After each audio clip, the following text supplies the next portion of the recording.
इसका ही नाम मेघालय। देखिए मेघ की अंदर है। इसे व्यू देखने के लिए मुझे कांटेक्ट करिए। ऑल इंडिया टूरिस्ट परमिट है, मैं टूरिस्ट घुमाता हूँ। मुझे कांटेक्ट करें आप लोग प्लीज़। अगर मेरे वीडियो को अच्छा लगे हो तो आप लोग लाइक करिए, कमेंट करिए और शेयर करिए, क्योंकि रोज़ मैं आप लोगों का भी ऐसे वीडियो लाऊंगा।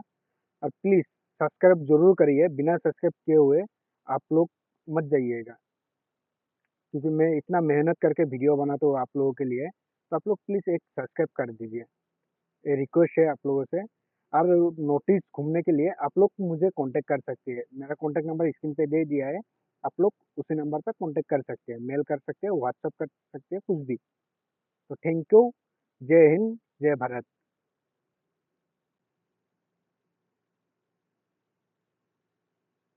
হাই, আমরা 5 দিন ধরে দাদার সাথে রয়েছি। নামটা আমরা এলিমেন্ট বলবো এলিমেন্ট আমরা শুরু করতে কেমন লাগলো? দাদা 2 মিনিট একটু